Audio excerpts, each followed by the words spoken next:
대선 후보의 운동은 30년 전부터 일관된 정책으로 준비되어 있다고 봅니다.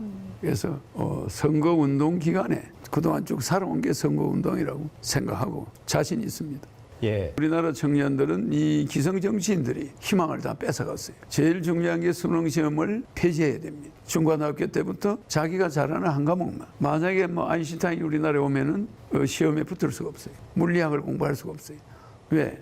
다른 과목을 다 해야 되니까. 그래서 자기 잘하는 거 한 과목만 중고등학교 때부터 시험 치는 모의고사를 쳐가지고 거기서 이제 입학이 결정돼요. 내신도 이제 적용하지 않습니다. 아니 도시 주변에 있는 학생들이 지방 고등학교로 막 옮겨요. 왜? 내신 잘 받으려고. 그러면 시골에 있는 학생들은 자기 동네에서 학교를 못 가요. 도예지 애들이 다 공부 잘하는 애들 와서 내신을 뺏어버리니까 자기 동네에 있는 학교를 못 가고 다른 학교로 가야 돼요. 내신 때문에. 가령 서울 주변에 있는 고등학교 있다면 서울 주변에 사는 애들은 그 고등학교를 못 가요. 저 더 변두로 가요. 공부 잘하는 애들이 내신 때문에 지방 학교로 온다는 거죠. 그 내신 1등급을 받으려고. 잘못된 겁니다. 그래서 내신은 폐지합니다. 이 분석가들이나 여론조사 기관들은 저를 넣어주지 않잖아요, 잘. 예, 제가 5.7%까지 나온 지가 한 달이 넘었는데 10%대를 향해서 가고 있는 사람을 보도를 안 해줘요. 그래서 거기에 대해서는 대한민국의 중앙선관위와 언론사들이 왜 나를 그렇게 겁을 내는지 그것은 언젠가 제가 밝혀낼 겁니다. 하여튼 이런 편견, 어떻게 여야 후보만 기호 1번, 2번을 가져갑니까? 국민의 민주주의 3대 원칙에 행복 추구의 원칙, 인간 존엄의 원칙, 절대 공평의 원칙이 있습니다. 국민의 5대 권리에 청구권, 평등권, 참정권, 사회권, 자유권이 있어요. 거기도 평등권이 있어요. 근데 어떻게 대통령 후보로 나온 사람들에게 그 사람의 국회의원이 많다 해서 우선권을 주고 거기는 500억씩 정치 자금을 주고 우리는 10원도 안 주고 그 사람들은 방송을 통째로 다 국가 세금으로 운영하는 국영 텔레비들을 독점하다시피 하고 일거수일투족을 보도해주면서 우리가 나왔다는 걸 한 번을 내주질 않아. 그러니까 그런 방송을 볼 때 대통령 후보 선거 때 보면 대한민국은 철저한 미개국. 이거 고쳐야 됩니다. 또 기호도 불평등이 심해요. 기호 1번, 2번은 몇 달 전부터 쓰고 있는데 우리는 대선 때 후보 등록한 이후에 나와요. 앞으로 한 2달 있어야. 5개월 동안 예비 후보가 기호가 없어요. 그래서 사람들이 내보고 지방에 가면은 우리 허경영 씨 기호가 몇 번입니까? 나는 기호가 없습니다. 이게 뭡니까? 불평등한 것이 불공정하고 불평등한 것이 7가지입니다. 언론 보도 불평등, 불공정. 그렇죠? 방송 보도 불공정. TV 토론 항상 여론조사도 불공정입니다. 항상 1번, 2번을 그 사람들이 차지하니까 저 뒤에 있는 사람들이 여론조사에서 배제됩니다. 전화 받기 귀찮으니까 끊어버려요. 이런 게 어디 있습니까? 자기들 번호도 추첨에 의해서 여론조사도 돌아가면서 해야 돼요. 뒤에 사람이 앞에서 할 때도 있어야 돼요. 앞에 사람이 뒤에 갈 때도 있어야 돼요. 그렇게 안 하고 무조건 1번, 2번만 여론조사에 먼저 물으니까 나머지 사람들은 귀찮아서 들고 있다가 끊어버려요. 예, 이러니까 여론조사 불공정, 선거자금 불공정, 그렇지 않습니까? 기호 불공정, 언론 보도 불공정, TV 토론 불공정. 이 TV 토론에서도 또 기득권 후보들은 달리 따로 해요. 메이저 후보들만. 군소 후보들은 따로 하고. 이런 거는 원치 않습니다. 너무 불공정이 많다는 거. 그래서 솔직히 말해서 제가 여기 나와서 앉아 있지만 동물원 원숭이처럼 이렇게 텔레비 나와서 이렇게 꼭 해야 되느냐. 평소에 젊은이들하고 국민들한테 나는 많이 알려져 있고 그들과 소통이 되고 있어요. 그래서 청년 정책 제가 말 안 해도 다 합니다. 30년 전에 결혼하면 1억, 아기 낳으면 3천만 원 그때 그랬죠. 그래서 지금 초등학교가 3,600개가 안 없어집니다. 우리 인구가 0.7 그러니까 한 사람의 아기를 낳아야 되는데 지금부터 한 20-30년 후에는 인구가 사라집니다. 하여튼 25년 후에는 대학교 입학하는 사람이 한 명도 없다는 거. 인구가 그렇게 없어지는데 삼각형으로 돼 있던 인구 비율이 어린애가 제일 많았어요. 밑에. 이제는 노인이 반대로 돼가지고 역삼각형으로 위에 노인이 제일 많고 어린애는 요만치 있어요. 이게 점점 갈수록 초등학교 3,600개 없어지고 인구가 심각해집니다. 그래서 제가 30년 전에 1억 주자. 결혼을 장려해야 된다. 그게 나라 살리는 길이었어. 근데 사람들이 돈 1억을 어디서 주냐? 사기꾼이다. 코미디다. 이렇게 말했는데 그때 대한민국이 이렇게 될 걸 나는 미리 다 내다보고 있었습니다.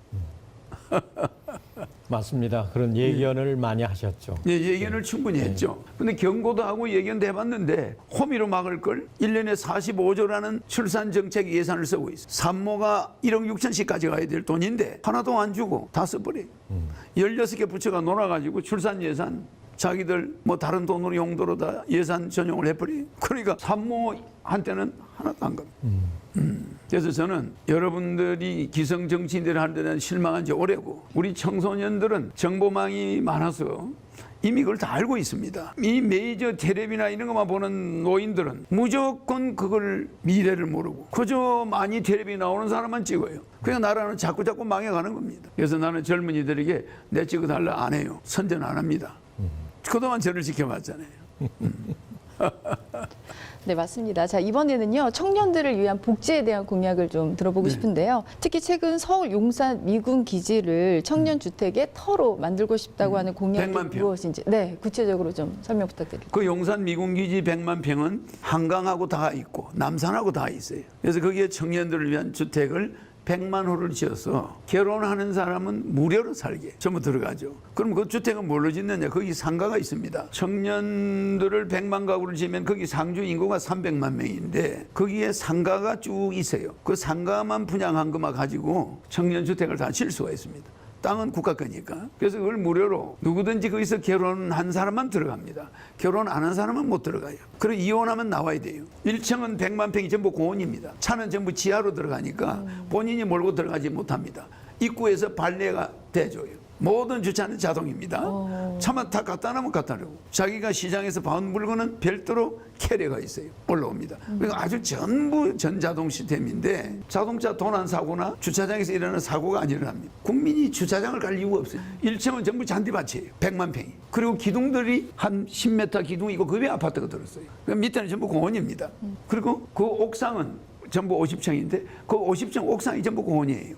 전부 잔디밭이에요. 그리고 옥상길이 연결이 돼서 그 위에서 서울역으로 갈 수도 있고 남산으로 올라갈 수도 있고 옥상을 통해서 한강으로 갈 수도 있고 아래비가 다 소통이 돼요.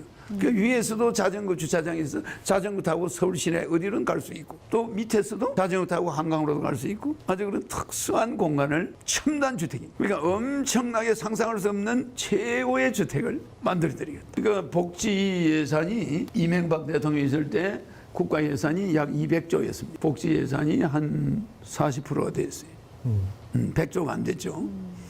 그런데 지금은 610조 정도 되는데 국가 예산이 여기서 복지 예산이 상당히 많이 차지합니다. 그렇죠. 네, 또 한 40% 차지해요. 그래서 저는 이런 지금까지의 복지 예산은 전부 없앱니다. 다 없어집니다. 없어지고 국민 배당금 18세 이상 1인당 150만 원씩 평생 줍니다. 그래서 그게 복지 대변합니다. 지금 생활보호 대상자들이 주는 돈 이런 거는 뭐 그 몇십만 원씩 줘놓고서는 일도 못하게 하고 자동차도 가지고 있으면 애들 태워서 학교도 갈 수 없어요. 걸어 다녀야 된다는 겁니다. 이런 복지 그 돈도 모든 그 어려운 사람한테 공정하게 가지 않습니다. 복지 사각지대가 없습니다. 이렇게 해서 모든 국민이 통장에 매달 150이 찍혀야지 안 찍히면 이건 지금 복지 예산은 안 그렇습니다. 받는 사람이 있고 안 받는 사람이 있고 관심이 없어요. 어떤 특정한 세력들이 혜택을 보고 있다고도 볼 수 있죠. 절대 이건 믿을 수가 없어요. 그런 공무원이 나온 이상 우린 그 복지 예산이 정확하게 분배된다고 볼 수 없잖아요. 복지도 보편적인 복지가 국가 복지라기보다 국민 배당금은 복지 예산이 아닙니다. 무슨 말이냐면은 우리나라 돈이 7경인데 5천만 명이 한 사람당 14억씩을 내놓은 거예요. 주식회사 대한민국 문재인 대통령 대표이사입니다. 그러면 국민이 15억씩을 전부 다 내놨으니까 어린애 갓난애도 15억의 지분이 있어요. 그러면 국민이 주식회사 대한민국의 국민이 내가 투자한 15억에 대해서 14억에 대해서 배당금이 있어야 되는 거예요. 그럼 국가가 영업을 해서 세금을 610조를 걷었으면 70%는 국민한테 돌려주겠다는 거예요. 그래서 나는 대통령이 돼도 월급 안 받습니다. 판공비 400억 내 돈 쓸 거예요. 국가에 판공비 안 씁니다. 또 청와대에 앉아서 밥 먹고 잠자는 거 내가 내 돈으로 계산하는 거죠. 절대 대통령이 주는 거 다 하지 않아요. 그러니까 내 돈으로 다 할 텐데 국가 공무원 국회의원들도 100명만 뽑아가지고 월급 안 줍니다. 무보수예요. 명예직 보장은 없습니다. 물론 지방 의원들도 마찬가지. 그래서 국가가 낭비할 수 있는 예산이 70%예요. 그걸 국민한테 돌려드리겠다는 거예요. 매월 150만 원. 그러니까 뭐 인플레가 생기지도 않고 뭐 국가가 쓰면 인플레가 안 생깁니까? 똑같아요. 예. 그래서 저는 복지의 혁명이다. 국가 복지의 혁명이다. 그리고 이번 대통령이 되면 2달 안에 18세 이상 모든 국민에게 1억을 주죠. 현금으로 통장에 넣어줍니다. 그러니까 아들이 18세 이상 자녀가 한 2-3명 있는 집은 한 5억이 들어오죠. 한 달에 몇백만 원씩 들어옵니다. 한 600만 원 뭐 이렇게 들어오죠. 4식구 있는 사람들은 어머니 아버지까지 아들 딸 둘이 있는 사람은 한 달에 600만 원씩이 평생 들어옵니다. 월급 말고. 그래서 우리 국민이 돈 걱정하고 살 수 있는 나라를 당장 만들어주겠다. 세계 10위 경제 대국이고 무역 세계 7위입니다. 세계 7위 경제 대국이 맨날 80%의 근로자가 돈 걱정이에요. 월급 받으면 적자가 나요. 심지어 자녀를 적혀놨다 보니까 국민 배당금이 나오면 어머니 아버지 장인 장모가 요양병원에 있어도 돈이 남아요. 그렇죠? 150만 원씩 나오는 데다가 65세가 넘으면 70만 원을 줍니다. 노인수당, 건국수당을 줘요. 그러니까 노인 한 사람이 220이 나오니까 늙은 부부들이 440이 나와요. 매월. 생활이 못할까요? 오히려 사회를 도와줄 수가 있어. 오히려 요양병원에 있어도 돈이 남아요. 한 400만 원, 한 500만 원이 남아서 자식한테 줄 수가 있어요. 매월 남는다 이거예요. 근데 지금은 뭡니까? 어머니, 아버지, 장인, 장모, 요양병원비 가지고 부부가 싸움이 붙어가 이혼해요? 아니 우리 아버지, 어머니, 장인, 장모는 2달, 3달 요양병원비를 안 주고 당신 부모만 요양병원비 주냐? 싸움이 돈이 모자라니까 그런 일이 벌어지죠. 그래서 우리 근로자의 80%가 월급을 받긴 받는데 적자예요. 그나마 직업이 없는 사람도 있어. 이거 심각합니다. 우리는 잘 사는 국가예요. 세계 10위. 근데 왜 우리가 돈 걱정을 해야 됩니까? 내가 대통령이 되면은 우리가 쓸데없이 쓰는 돈 전부 전략해서 매월 모든 국민에게 150만 원. 18세 이상. 대학 등록금 걱정 없어요. 매월 150이 나오니까. 실제 제 복지는 복지 예산이 아니고 배당금. 투자자가 받아내는 배당금이라 자식 앞에 부모가 떳떳해요. 어머니 아버지가 국가에 그만한 투자를 했으니까 우리가 받는 거다. 제가 주는 150만 원은 어른들의 채통도 살려요. 배당금이야. 국가의 재산이 국민 거니까 주주로서 받는 배당금이에요. 내 거는 복지가 아닙니다. 받을 권리, 국민의 5대 권리, 청구권입니다. 청구권. 국가는 국민의 것이니까 국가로부터 청구할 권리가 청구권, 평등권, 참여권, 사회권, 자유권이 있는데 내 청구권이에요. 그렇지 않습니까? 그렇지만은 복지 예산은 청구권이 아닙니다. 내가 능력이 부족하니까 국가로부터 도움을 받는 거야. 지난 2년 동안 우리가 네. 코로나 때문에 아주 힘든 생활을 계속하고 있습니다. 사실 끝난 것도 아니고 이 코로나 정책이 물론 열심히 방역 정책은 하고 있지만은 그래도 뭔가가 잘못된 것 같다. 이런 거 국민의 여론이 요새 팽배해지고 코로나 있어요. 정책은 많은 의료진들이 열심히 하고 네. 관계 공무원들이 열심히 하고 있는데 조금 문제가 거기 있습니다. 중소상공인들이나 소상공인들의 그 업소에 시간 제한은 없어야 됩니다. 전부 다 우리가 지하철도 빽빽하게 타고 다녀요. 그렇지 않습니까? 그런데 왜 식당이나 어떤 업소에 시간 제한을 둡니까? 3대 원칙이죠. 자본주의. 계약 자유의 원칙. 내가 세금 내니까 내 스스로 그 고객들과 계약해서 언제 오세요? 손님 10명 언제 오세요? 이렇게 받을 수 있어야 돼. 계약 자유의 원칙을 누르는 거예요. 과실 책임의 원칙. 거기서 만약에 환자가 오면 그 업소가 문 닫아요. 자기가 책임지면 되는 거야. 그런데 왜 업소를 몇 시까지 해라? 하지 마라. 이거 왜 합니까? 이거 정부가 당장 시정해야 됩니다. 자본주의가 왜 존재하냐? 계약 자유가 있어요. 그 다음 또 뭐가 있습니까? 과실 책임. 내가 내 업소에서 코로나 환자가 오면 내가 문 닫는다. 그거 있을 수 있어요. 근데 코로나 환자도 안 나오는 데서 왜 문을 닫아라고 그럽니까? 왜 시간을 제한합니까? 이 과실 책임의 원칙은 개인에게 있는 거예요. 이게 왜 국가가 이래저래 합니까? 그러니까 계약자의 원칙, 과실 책임의 원칙, 소유권 절대 원칙. 아니 자기 가게는 자기가 권리금 주고 3억씩 주고 몇 억씩 주고 월세 내면서 자기가 가지고 있는 소유권 절대 원칙이에요. 그 소유권을 행사하는 데 있어서 문을 닫아라 말아라. 이건 소유권에 도전하는 겁니다. 그러니까 이게 자본주의의 3대 원칙을 송두리 쪄기고 민주주의의 3대 원칙, 행복추구 원칙, 인간 존엄의 원칙. 그거 어떻게 생활하라는 겁니까? 그 인간의 존엄을 그렇게 해칠 수 있습니까? 왜 업소를 문 닫아라 말아라. 일찍 닫아라. 이거 있을 수가 없는 거예요. 인간 존엄의 원칙, 절대 공평의 원칙. 어떤 데는 영업하게 하고 이 집은 또 영업을 못하게 하고 이래요. 무슨 전철이 국가 거라서 그런지 몰라도 전철은 아무나 타라 이래놓고서는 개인들이 하는 영업은 문 닫아라. 이게 뭡니까? 절대 공평의 원칙. 이거 어긴 거예요. 국민의 3대 권리가 있어요. 생존권, 소유권, 평등권.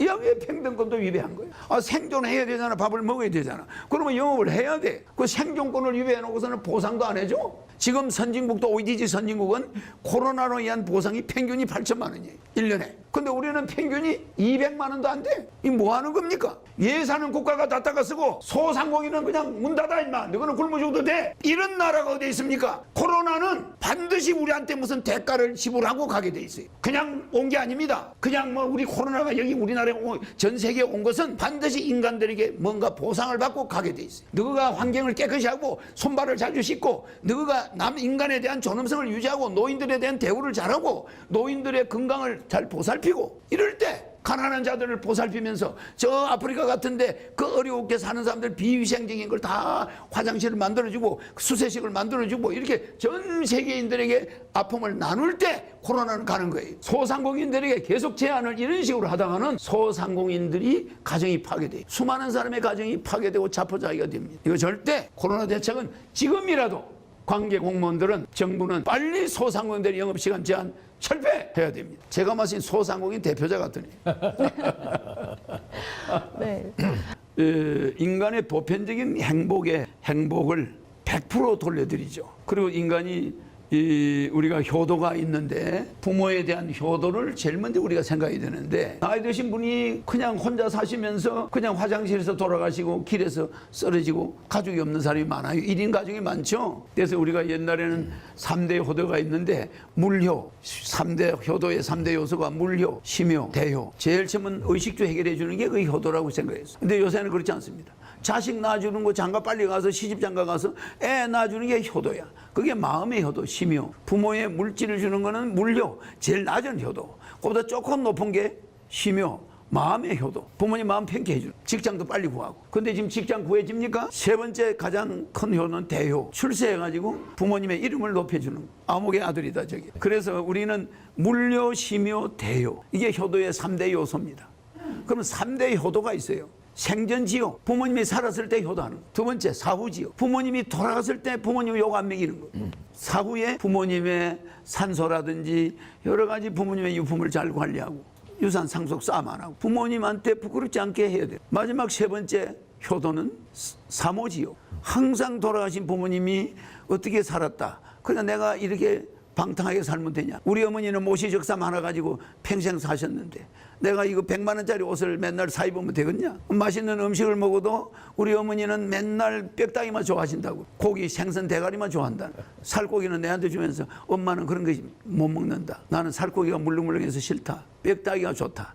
이렇게 하는데 그게 전부 자식 앞에서 어머니들이 그런 마음이에요. 항상 그런 것을 보면서 우리가 자랐는데 우리가 부모한테 사후지요. 그 부모님이 그렇게 뭐 맛이 없다고 그러고 때거리가 떨어져 가면 가부가 자기 아들 딸 하나 데리고 사는데 때거리가 떨어져 가고 쌀이 떨어져 가면 뭐라 하는지 압니까? 엄마는 요새 밥맛이 없다. 몸이 어디가 아픈지 밥맛이 없어 밥을 못 먹겠다. 그리고 누룽지나 물만 먹어. 그리고 아들한테 딸한테 밥만 챙겨줘. 쌀독에 쌀이 떨어져 가. 근데 일 오라는 사람은 없어. 그러면 그걸 어머니는 계산하고 있는 거야. 그러니까 우리 어머니는 뭐 수시로 배가 아프다고 밥을 안 먹어도 된다고 밥맛이 없다고 전부 거짓말이야. 그렇잖아요. 그렇게 그런 어머니 아버지 밑에 우리가 성장했어요. 그러니까 항상 그분들을 생각해서 우리는 노인들 대우를 잘해야 됩니다. 지금 너무 불효자가 많아요. 그 불효자 하고 싶어 하나. 국가 정책이 가게 문 닫아라 이러니까 수입이 없는 거야. 어머니 아버지 생활비를 못 줘. 요양병비를 못 줘. 그러니까 그들이 들고 일어나지. 그러면 관계 공무원들은 월급 나오니까 팔자가 편습니까? 이게 나라 꼴입니까? 허 후보님께서 그동안에 쭉 이번이 지금 몇 번째? 세 번째 대통령. 세 번째죠. 제가 대통령 될 때까지 나옵니다. 네. 그래 우리 국민들이 돈 걱정 안 하고 살 거 아닙니까? 효도 좀 하고 살게 해주세요. 세 번째 지금 대선에 도전하시는데 지금 구구절절 하시는 말씀은 그야말로 지상의 낙원을 그렇습니다. 항상 얘기하시는데 우리는 그 정도 부자 나라입니다. 네, 그런데 돈이 다 어디로 갔습니까? 이제 그런 것을 실현 가능성으로 옮길 수가 있느냐. 국민들이 의구심을 갖는다. 국민들이 그거를 좀 실질적으로 지금 보세요. 뭐 여야가 정권 교체만 하면 된다. 정권 교체 해보세요. 국회의원 200명이 야당이 되겠죠. 만약에 지금 야당이 정권을 잡았다. 정권 교체하면 살 수 있을까요? 국회의원 200명이 야당에 있으면 현재 여당에 있잖아. 그 사람들이 야당이 돼보세요. 야당에 200명 있고 여당에 100명 있으면 만약에 지금 국민의힘 대통령 후보가 대통령이 되면 넉 달 안에 탄핵이 됩니다. 그 국회에서 당장 통과해버려요. 여러 가지 의혹이 있잖아. 여러 가지 의혹이 있으니까 바로 접수하면 그냥 통과돼요. 내 옛날에 박근혜 대통령이 나와서 한참 선거운동할 때 박근혜 4년밖에 못 간다. 촛불시 일어나서 탄핵된다. 국회 가서 개헌 주장하다 쫓겨난다. 청와대는 이상한 일이 벌어져가 다 잡혀간다. 그래 51%를 붙는다. 내가 6가지 예언했어요. 100% 적. 허우께서도 마찬가지 아니에요? 의원이 한 분도 안 계시고. 그러니까 제 말씀 들으세요. 예. 여당, 야당이 서로 정권 교체, 차라리 정권을 계속 민주당이 하게 해달라고는 일리가 있어. 국회의원이 200명 있으니까. 그러면 야당의 지금 후보가 뭐라고 하냐면은 국민의힘에 내가 대통령 되면 이게 정권 교체다. 거짓말이에요. 국회의원 200명이 있는데 정권은 국회에서 200명이 지고 있는 거야. 대통령은 로봇이야. 맞아요. 지금 오 시장이 서울시장인데 그 민주당이 전부 서울시 의회를 장하고 있어요. 마음대로 합니까? 아무것도 마음대로 못해. 그럼 정권은 반 바뀝니다. 대통령만 바뀌었지 대통령 하나가 바뀌었지 무슨 정권이 교체돼요. 민주당이 국회를 장악하고 있는데 200명이 바로 탄핵 들어갑니다. 또 이 사람은 이미 국민의힘은 복수를 하겠다는 마음이 있는 거야. 정권 교체를 주장하는 거는 저 나쁜 사람들에 대해서 자기가 응징하겠다 이렇게 공공연히 떠들어요. 그러면 이 사람이 물러난 대통령 가지고 물고 늘어지면 저쪽은 권력 잡고 있는 대통령 물고 늘어지겠죠. 그러면 우리나라가 앞으로 5년간 전쟁터야. 그러면 민생은 더 어려워져. 영세 상인들 소상공인들 망해요. 그럼 나라 경제가 도탄에 빠져. 그럴 바에는 그냥 허경영을 찍어서 여당 대통령은 안철수, 심상정, 이재명, 윤석열을 명예부통령으로 앉혀. 나는 그렇게 합니다. 알겠죠? 그래서 자기들이 받은 표만큼 장관을 임명해 연립정부를 만들어요.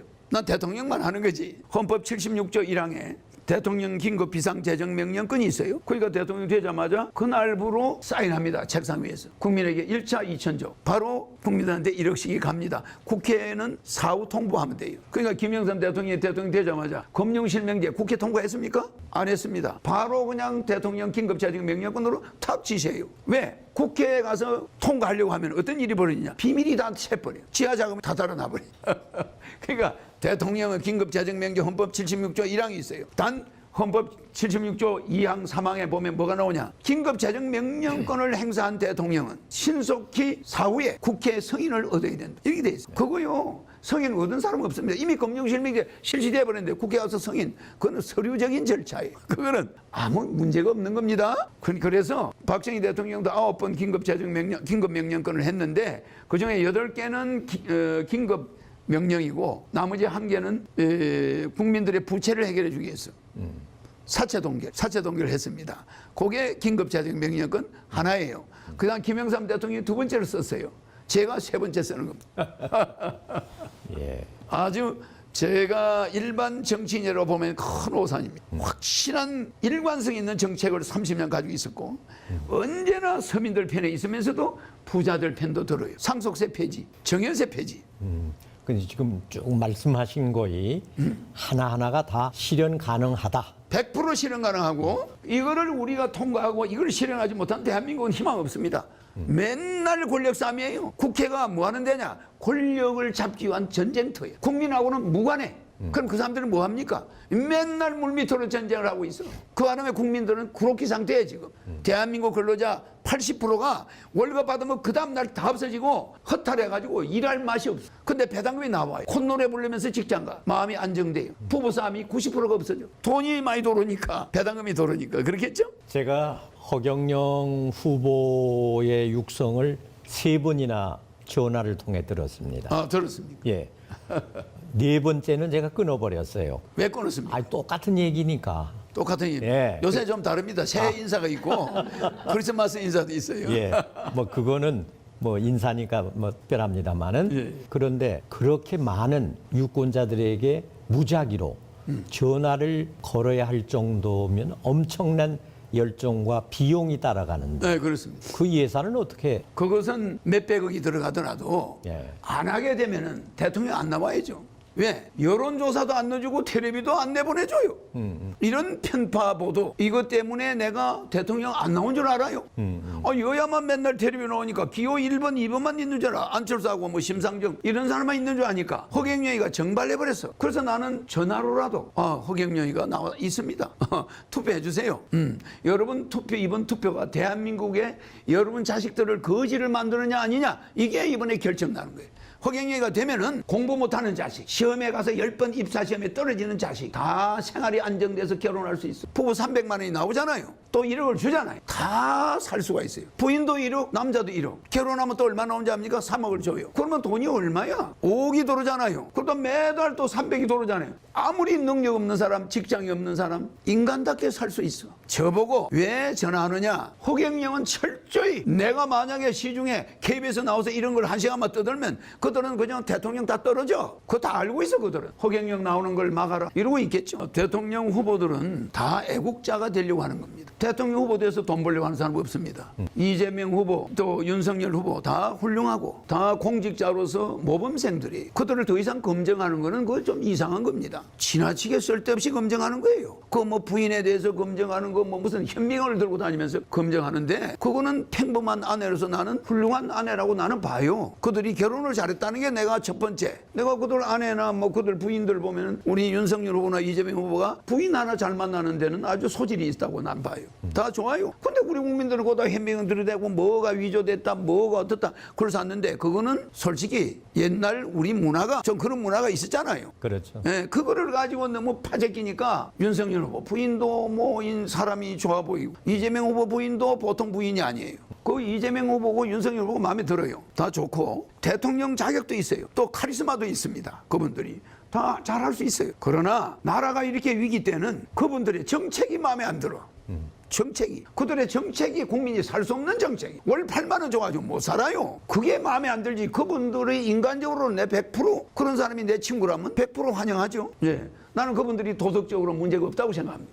우리 국민들은 너무 깨끗한 삶을 원하는 것 같아. 나는 코로나 위기 때 작년 금년 2년간 세금을 종합소득세하고 기타 세금을 74억 8,200만 원을 냈어요. 허 후보께서는요. 예. 이렇게 쭉 말씀하시는 가운데 자신감이 있는데 예. 그 자신감 속에는 재정적으로 풍부한 어떤 후원이 있지 않나 그런 생각을 해요. 저는 남의 후원으로 정치를 해본 적이 없습니다. 제가 세금 내고 대통령 3번 나가죠. 그래서 나는 어떻게든 국민이 좀 돈 걱정 안 하고 좀 살게 해주고 싶고 공부 못하는 사람들이 좀 마음 놓고 결혼할 수 있는 사회를 만들어주고 싶은 거예요. 이건 잘난 사람들 서울대 나오고 뭐 연대 고대 나온 사람들 판이야. 그 외에 애들은 취업이 안 돼. 뭐 그냥 맨날 직장 가면 뭐 한 몇 달 만에 쫓겨나고 뭐 이런 그 불안한 실력이 좀 부족한 이런 청년들이 가정을 가지고 난 행복하게 사는 걸 한번 봤으면 좋겠어요. 내가 머리가 나빠서 밥을 못 먹어서 이런 게 아닙니다. 무슨 말인지 알죠? 예, 내가 뭐 알겠습니다. 대통령 나가면 월급도 안 받을 텐데 다만 공부 못하는 사람들 시험만 치면은 떨어지는 사람 좀 대다수 소시민들이 직장 만들어주고 싶고 그래서 저는 제가 가진 정책 중에 재미나는 정책이 있습니다. 생일날 대통령이 선물을 주는 거예요. 요만한 박스 안에 생일 케이크 어른들은 생일 떡입니다. 오래 먹도록 어른들이 겨울에 입은 잠바 겨울 생일이면 겨울 잠바 여기 대통령 마크가 찍혀 있어요.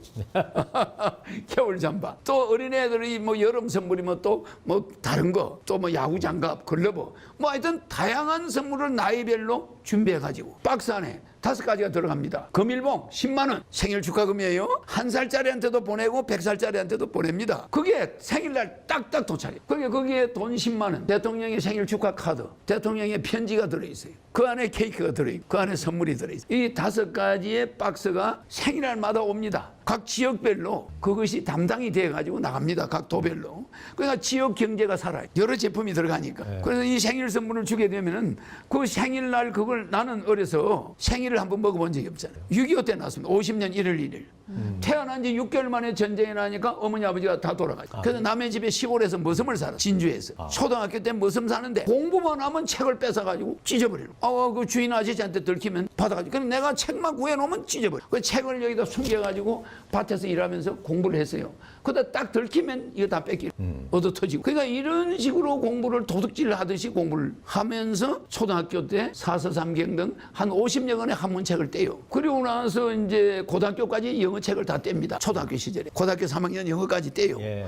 그리고 나서 이제 서울로 14, 15살 때 도망을 와요. 머슴을 살다가. 도망을 와서 이제 서울서 공장 공장을 한 30군데 다녀요. 공장을 다니면서 야간 중학교, 야간 고등학교, 야간 대학을 다닙니다. 그러면서 밥이 보통 일주일에 한 끼 정도 먹었어요. 그러면 맨날 학교 가다가 자빠지고 쓰러지고 빈혈로. 그렇게 하고 등록금 낼 때는 공장에 다녀도 월급 안 줘요. 기술 가르쳐 준다고 공장에서 월급 안 줍니다. 점심 한 끼 주는데 그것도 바빠가 못 먹을 때가 많은데 꼭 청량리 위생병을 가서 피를 뽑아야 돼요. 그래 피를 3일 내리다리 뽑아가지고 등록금을 만들어서 갖다 주면서 공부를 했어요. 그래서 나는 피 뽑고 공부하고 공장에서 일하면서 기술 배우면서 공부를 했는데 공장장한테 걸리면 얻어 터져요. 여기 책 숨기고 있다고. 그냥 일을 잘못했다고 하죠. 그러니까 항상 공부를 도둑질해 가면서 했어. 근데 저녁에 제일 피곤한 7시에 학교를 가야 돼. 학교 가면 11시까지 교실에 앉아서 졸음과 싸우면서 배고픈 거와 졸음과 싸우면서 중고등학교를 다녀요. 그런 고생을 하면서 성장합니다. 그래서 나는 지금 어려운 학생들을 굉장히 어려운 젊은이들의 직장 없고 결혼 못하고 이런 젊은이들 보고 남의 일이 아니야. 이게 내 일이야. 그래서 대통령 돼서 무한 봉사하겠다. 이런 사람은 50년 전부터 내가 전쟁으로 부모를 잃었으니까 한 번도 생일상을 받아본 적이 없어요. 그러니까 나는 국민들 생일을 해주고 싶은 거예요. 우리 어려운 사람들의 국민들의 생일상을 주고 싶은 거예요. 제가 하는 것은 어떤 정치적으로 뭐 성공하는 게 아니라 지금도 부러운 게 없습니다. 그러나 어려운 젊은이들, 결혼 못하는 젊은이, 앞으로 우리나라 인구가 없어지는 거 이거 가슴 아픈 일이에요. 그래서 저는 대통령이 되면은 원산시를 한 50년, 100년을 빌려요. 원산시를 홍콩처럼 만들어요. 금강산, 외금강, 내금강, 소금강 전체 전 세계 크루즈가 원산시로 몰려와서 원산을 홍콩처럼 하고 그 세금을 북한한테 주는 거예요. 그 북한 경제가 일어나겠죠. 끝으로 이 대선이 끝난 후에 영상 편지를 하나 쓰신다면은 국민 여러분들에게 돈 걱정 없는 세상을 만들어 주겠다. 돈 걱정은 내가 다 해가지고 정확하게 내 임기 동안에 세계 1위 경제 대국을 만들어 주겠다.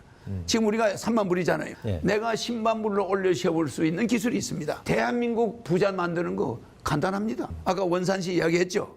원산시도 빌리고 블라디보스톡까지의 벨트. 그러니까 부산에서 비비, 부산에서 블라디보스톡까지 해안선, 저 연해주 하브라보스크, 거기 자루미노, 그 연해주 일대 우리나라보다 한 10배 큰 땅을 빌려요. 러시아가 빌려가라고 하는 거야, 내보고. 그러면 그거 빌려가지고 대한민국 땅보다 10배 넓은 데다가 우리나라 공무원만큼을 또 뽑아서 거기다 보내가 그 도시를 만들어. 그게 제2의 대한민국을 만듭니다. 어마어마하게 성공합니다, 바닷가에. 그러니까 서울에서 블라디보스톡까지를 우리 대한민국 남한에 있는 사람들이 뻗어나가는 거야. 그러면 아시아가 통일되고 세계가 나중에 통일되고. 그래서 우리는 그 많은 일자리가 필요한 거야. 이 좁은 남한의 이 9만 제곱킬로미터 안에서 아웅다웅 할 게 아니라 저 연해주로 가서 그 일자리 땅 넓고 할 일이 많잖아요. 그러나 우리의 젊은이들을 고용해서 대대적으로 실업자가 어디 있습니까? 실업자가 사람이 없어서 탈이에요. 이런 뜻을 가지고 나가는 지도자가 나와야 되는데 맨날 우물안 개구리식으로 국회에서 싸움판이나 하고 국민들은 다 굶겨놓고 이게 뭡니까 도대체? 지금까지 제20대 대통령 후보에게 듣는다. 국가혁명당 후보이신 허경영 후보를 모시고 그분이 갖는 정책과 이슈 여러 가지를 진단해 봤습니다. 오늘 좋은 말씀 감사합니다. 감사합니다.